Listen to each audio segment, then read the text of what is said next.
Alain Soral, bonjour. Merci de nous recevoir une fois de plus pour ce nouvel entretien mensuel que nous allons enregistrer ici dans ce nouveau local d'égalité et réconciliation. Alors pour commencer, on va bien évidemment parler de l'équipe de France qui s'est fait éliminer pendant la Coupe du Monde. Alors quelles vont être selon vous les répercussions de cette défaite sur le plan politique et idéologique ? Ces répercussions, on les sent, on les voit, on les devine déjà. En fait, on a l'impression que qu'il y a une espèce une ironie du sort, puisque ça fait au moins 20 ans qu'on nous sert l'équipe de France Black Blanc Beurre comme la preuve de la réussite de l'intégration de la France, de l'efficacité de la France multiethnique, etc. Et en dehors de ce débat de fond, cette équipe de France vient de s'acharner à démontrer le contraire. Donc évidemment, c'est assez embêtant pour l'idéologie de gauche.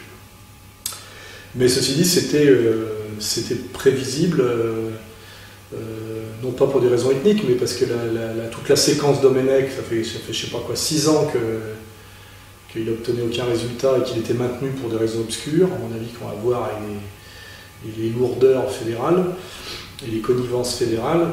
Et là, on a comme souvent en France, on ne négocie pas, on laisse les choses aller aux extrêmes, et puis à un moment donné, tout pète. On est obligé de tout reprendre de zéro. C'est une vieille tradition française, on va dire.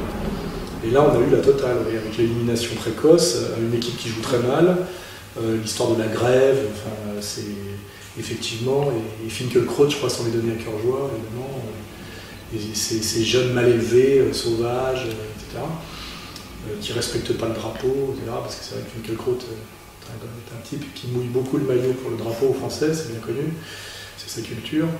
Mais en tout cas, ce qui est sûr, ce qui est sûr et ce qui est en même temps étrange, c'est que ces jeunes gens, finalement, qui sont le pur reflet du libéralisme mondialisé, c'est-à-dire qui jouent à l'étranger, pour des étrangers, qui sont des jeunes millionnaires, qui ont quitté l'école à 12 ans, qui incarnent en fait l'idéologie libérale dans toute sa splendeur et qui est antinationale par essence, on voudrait en faire d'eux, chaque fois que ça nous arrange, des étendards de la nation, des porte-parole du nationalisme, c'est non seulement qui vibrent pour la nation, mais en plus qu'ils expriment le nationalisme dans les meilleurs termes. Alors c'est des types incultes qui quand même s'expriment avec leurs pieds, c'est des footballeurs, ils sont issus de l'immigration, ils n'aiment pas la France, il n'y a pas vraiment de raison qu'ils l'aiment, de toute façon ils n'y vivent pas, ils n'y payent pas leurs impôts, etc. Donc à un moment donné, il y a un paradoxe total, qui est le mensonge du nationalisme en régime bourgeois, c'est qu'en fait tout le système libéral et le système gauchiste, d'ailleurs les deux marchent ensemble, sont antinationalistes, mondialistes, cosmopolites, internationalistes, et puis quand il y a une grande épreuve de sport, comme c'est rentable pour le marché, et que ça permet de faire de la démagogie, d'un seul coup tout le monde est patriote, y compris Besancenot, Cohn-Bendit, ils soutiennent tous l'équipe de France. D'un seul coup, c'est plus obscène le drapeau bleu-blanc-rouge. On ne voit pas très bien pourquoi. Finalement, le petit Evra, il se comporte exactement comme lui ont dit de faire, Besancenot, finalement Finkielkraut il y a 20 ans, même s'il a changé depuis, Cohn-Bendit, enfin, voilà, c'est le Evra qui est quand même vraiment une synthèse de tout ce qui est le plus insupportable. C'est finalement le produit, c'est un produit made in France, intégral de l'idéologie, comment dirais-je, de nos élites de ces 30 dernières années. Donc c'est étonnant qu'on s'en étonne. Et c'est vrai que quelque part ça correspond à la fiche que ER a créée, racaille d'en haut, racaille d'en bas, combat. On voit bien qu'entre Nicolas Anelka et Nicolas Sarkozy, quelque part, on voit, ça sera difficile pour Sarkozy de donner des leçons à Anelka, parce que lui aussi joue pour une équipe étrangère. Le cave-toi pauvre con vaut largement je t'encule ou je sais pas quoi, fils de pute. Finalement, on a une équipe de France qui ressemble à la France, qui ressemble à ses élites, qui ressemble à son gouvernement. Et effectivement, il y a une métaphore intéressante, c'est que là, il y a eu une catastrophe, quoi, et que c'est presque un avant-coureur de la catastrophe qui attend la France, non pas l'équipe de France de football, mais l'équipe France dans son ensemble. Et effectivement, il y a des enseignements à tirer sur les problèmes effectivement de tension ethnique, les problèmes de surinvestissement de la jeunesse, le problème de l'argent, le problème de l'immigration, le problème de la mondialisation, du mondialisme, le problème du métissage, enfin tous ces... l'échec complet de cette équipe de foot sur le plan sportif, mais aussi sur le plan de la fraternité, sur le plan du du spectacle, etc., cette équipe fait éclater toutes les questions qu'elle avait finalement pour mission depuis 25 ans de cacher, et que Zidane avait permis de cacher depuis les années 90. Donc voilà, c'est un beau symbole.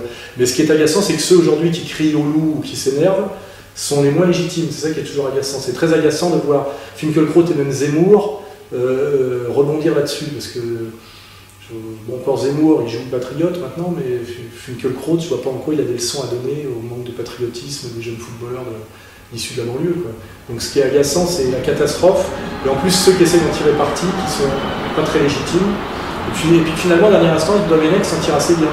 Et puis qu'il est rentré, on ne lui demande aucun compte, il va partir avec le pognon.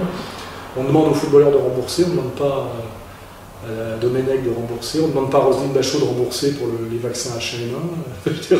Finalement, il n'y a que ces pauvres petits mecs de banlieue qui sont effectivement des cons, et en plus maintenant des cons et des mauvais joueurs, on va dire, dans tous les sens du terme. Finalement, c'est eux qui vont s'en prendre plein la gueule. Alors que finalement ils sont pas une cause, ils sont une conséquence, quoi. Mais est-ce que vous pensez que cette défaite va nuire à l'image de la population immigrée, puisque par exemple, on parlait de Bachelot tout à l'heure, elle a crié au racisme quand Finkielkraut s'est exprimé, mais à l'Assemblée 2 jours après, elle a traité l'équipe de France de petits voyous. Oui, mais il y a un consensus de toute façon aujourd'hui pour changer la communication sur l'immigration. Enfin, on n'attaque pas l'immigration, aujourd'hui on attaque l'islam. Alors s'il y a de l'islam, c'est par l'immigration. Donc c'est très malhonnête, mais ça revient à ça. Et effectivement, tout le monde pointe du doigt les tensions ethniques, que c'est les petits blancs qui seraient persécutés dans l'équipe par les musulmans. Enfin voilà, on voit bien que c'est ce que je dis depuis des années. Les gens qui protégeaient ces gens-là ont décidé aujourd'hui de retourner leurs alliances. Et effectivement, immédiatement, quand ces gens haut placés ont décidé de retourner leurs alliances, tout se met à bouger très vite. Quand c'est le Français de souche qui décide quelque chose, il ne se passe jamais rien. Mais quand effectivement des gens puissants ont décidé de retourner leurs alliances, ça bouge très vite, on a des lois qui sortent, la communication médiatique change, etc. Et malheureusement, l'équipe de foot, d'une certaine manière, leur donne raison. C'est ça qui est un peu tragique et ironique. C'est que c'est facile pour Finkielkraut là, de dérouler sur l'équipe de France, quoi. C'est facile pour lui. C'est embêtant, mais c'est comme ça. Et puis bien sûr, on a la réponse immédiate, c'est Laurent Blanc. On revoit déjà des blancs dans l'équipe. Commencé par l'entraîneur. En ce moment même, des forces armées font route vers l'Iran. Fidel Castro parle d'un début de Troisième Guerre mondiale. Quelle est votre analyse sur ce fait? Ce qui est intéressant, c'est que Castro, qui est quand même un vieux renard de la politique et qui a quand même une longue habitude des rapports nord-sud et de ce que c'est d'être frontalement, d'être face à l'impérialisme américain, soit il est complètement gâteux et il dit n'importe quoi, soit il connaît bien le sujet et il faut s'inquiéter de ce qu'il dit, puisque là il a dit nous sommes à deux doigts de la Troisième Guerre mondiale, quoi. Et c'est vrai que d'amener des bateaux comme ça, il y a toujours un côté coup de bluff, mais la tension américano-sioniste face à l'Iran monte, et ça moi j'en ai déjà parlé. On en a parlé entre nous sur le forum. Ceux qui ont la clé de tout ça, c'est les Russes. À mon avis, moi je ne pense pas que les Américains puissent se permettre d'attaquer l'Iran si les Russes ne sont pas d'accord. Donc ce qui est intéressant, c'est de voir que la position russe en ce moment sur l'Iran bouge un peu, enfin en tout cas officiellement. Ils soutiennent moins inconditionnellement l'Iran qu'ils le faisaient avant. Il y a des problèmes sur les livraisons d'armes.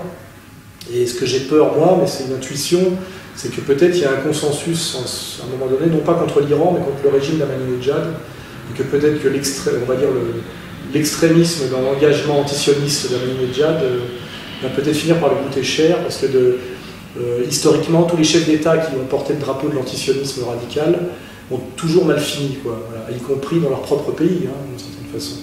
Et moi, ce que j'ai peur à un moment donné, c'est que même les Iraniens se repositionnent un peu moins radicalement et mettent Ahmadinejad sur la touche. Et moi, je sais que les pays n'ont pas d'amis, mais qu'ils n'ont que des intérêts, que la Russie est un empire froid, qui a des intérêts multiples, qui a une question musulmane interne à gérer aussi. Et j'ai peur, moi, que les Russes soient un peu moins inconditionnellement pro-iraniens qu'ils l'ont été. Et surtout qu'ils ont peut-être une martingale pour ne pas perdre leur contrat avec l'Iran, sans pour autant suivre Ahmadinejad jusqu'au bout. Et ça, on vérifiera, à mon avis, dans pas très longtemps. faut pas, moi je pense qu'il faut pas penser qu'il y a une espèce de coalition coulée dans le bronze. Bon, Chavez, à mon avis, c'est solide parce que c'est un type qui est dos au mur aussi, mais on peut pas comparer, à mon avis, Chavez et Medvedev. C'est pas les mêmes échelles, c'est pas les mêmes intérêts, c'est pas la même température. Et moi, je suis pas 100%, j'ai pas une immense confiance dans les Russes. Quoi, hein. Voilà, leurs intérêts sont trop multiples et voilà, je suis un peu inquiet pas pour l'Iran d'ailleurs, mais pour Ahmadinejad.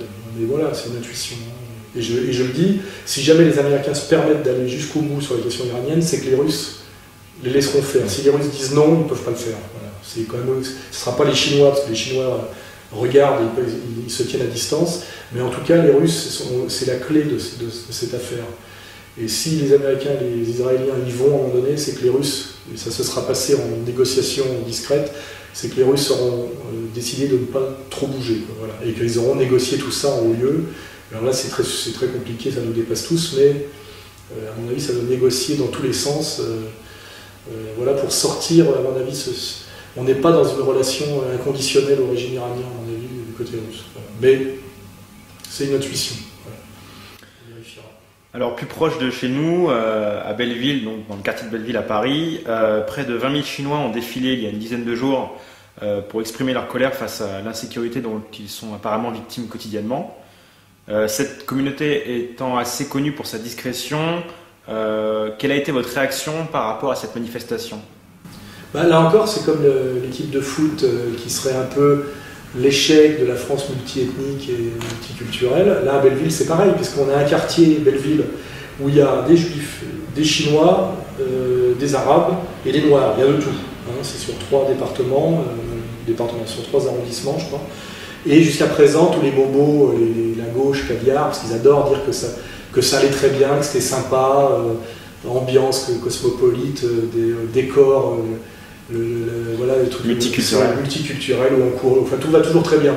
Bah, visiblement, ça ne va pas si bien que ça, parce qu'on découvre que les Chinois, subissent beaucoup de délinquance, et que pour la première fois, ils ont décidé de s'énerver, et les Chinois, c'est vraiment une communauté. C'est pas une communauté de domination comme ceux dont on n'a pas le droit de parler, mais c'est une communauté, on va dire, de séparation. Ils pratiquent un communautarisme de séparation, c'est-à-dire qu'ils n'exigent pas d'avoir des speakerines à la télévision, ils n'exigent pas d'avoir des quotas de comédiens eurasiens, même s'ils sont français, mais ils ne veulent pas qu'on les emmerde. Et ils sont discrets, mais ils sont très organisés, très efficaces, et ils ont une forme de violence très civilisée, mais comme la violence civilisée est la plus efficace, comme chacun sait. Et donc, ils déclarent aujourd'hui solennellement qu'ils en ont marre des agressions. Alors évidemment, ce qui est marrant, c'est que les médias en ont très peu parlé. Ça gêne les médias que les Chinois se mettent aussi à se plaindre de la délinquance. Et deuxièmement, on ne dit jamais qu'il y a une délinquance. C'est pas la délinquance française. Hein. Bah, apparemment, c'est la police qui couvrirait l'origine des délinquants.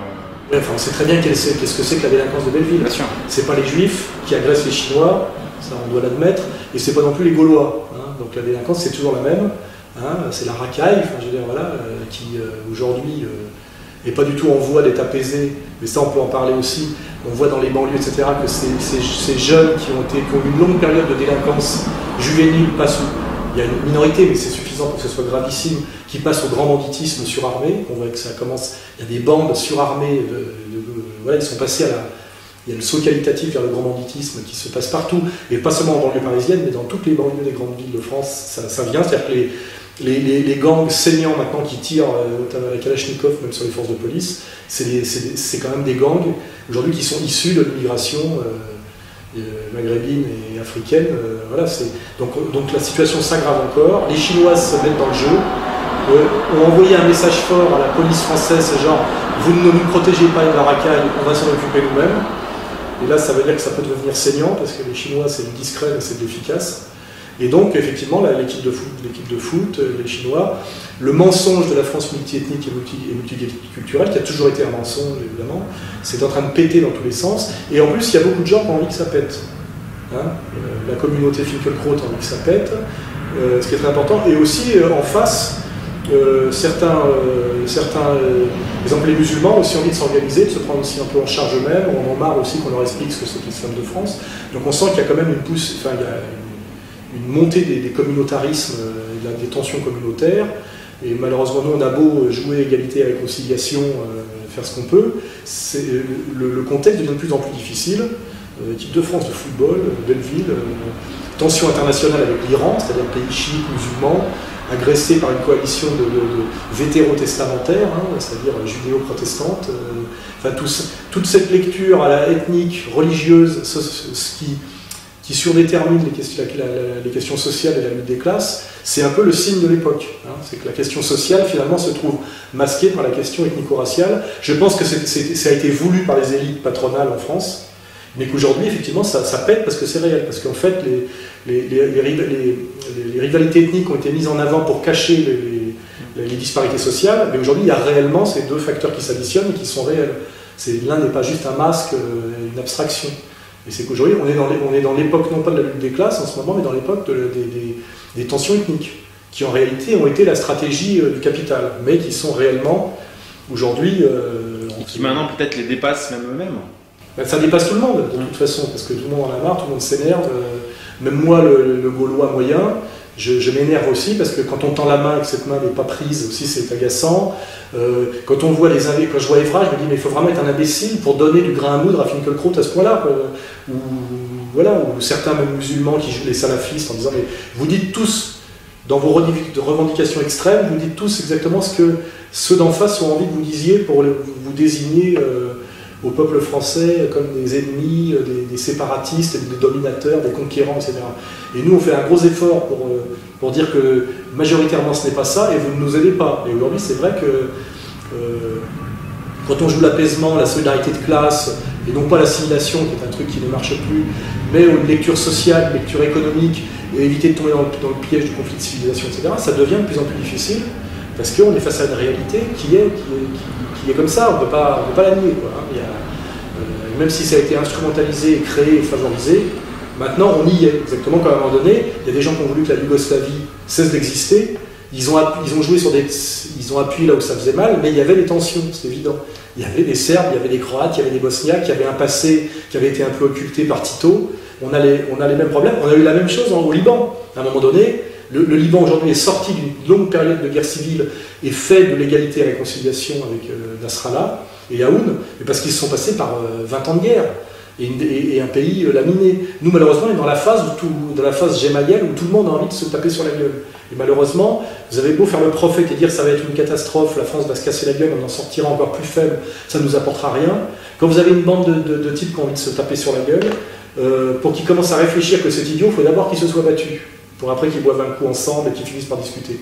Et malheureusement, là, il y a des espèces de faits de constantes anthropologiques, c'est que malheureusement, je ne vois pas comment on va faire l'économie de ces éclatements ethniques, parce que tout le monde le veut, c'est ça qui est tragique. Il y a très peu de gens qui ne le veulent pas, et malheureusement, pour que les gens commencent à réfléchir, il faut qu'il y ait eu contact. Il faut déjà qu'il y ait eu un peu baston. Alors, ce qu'il faudrait, c'est qu'il y ait le moins de baston possible et le plus de réflexion après, mais de dire non, c'est pas grave, ça n'aura pas lieu, c'est faux, ou c'est provoqué, c'est instrumentalisé, tout ça est vrai, c'est instrumentalisé, mais ça ne suffit pas à éliminer le problème. Il y a des politiciens gauchistes comme Mélenchon qui nient totalement la montée des tensions. Ouais, il le nie en disant la religion n'a rien à voir avec l'espace public, c'est-à-dire que lui c'est un laïcard, il n'a pas compris qu'il était religieux lui-même, et c'est pas parce qu'il nie. Il fait comme si, de tout temps, la religion a été séparée du politique. Nous, ça fait depuis 1905 qu'on a séparé le catholicisme de la République française. Mais de tout temps, les religions sont politiques. De tout temps, les religions sont le politique, même. C'est-à-dire que, voilà. Donc, Mélenchon se ment à lui-même. C'est-à-dire qu'il dit, selon mes critères de jugement, le problème n'existe pas. Comme le problème existe, c'est ces critères de jugement qu'il faut qu'il revoie. C'est-à-dire qu'il faut qu'il arrête avec son dogme franc-maçon, disant... il n'y a pas de problème, il n'y a pas de religion aussi. Il y a sa religion à lui, qui prétend s'imposer à toutes les autres, qui s'appelle la franc-maçonnerie, et qui nie effectivement que les autres religions demandent la même chose que lui, c'est-à-dire le pouvoir politique, et notamment l'islam, qui n'est pas passé par 1905 ni par Vatican II. Et ça, c'est pareil. Ça n'aboutira... Les colères de Mélenchon n'aboutiront à rien. Voilà, c'est tout.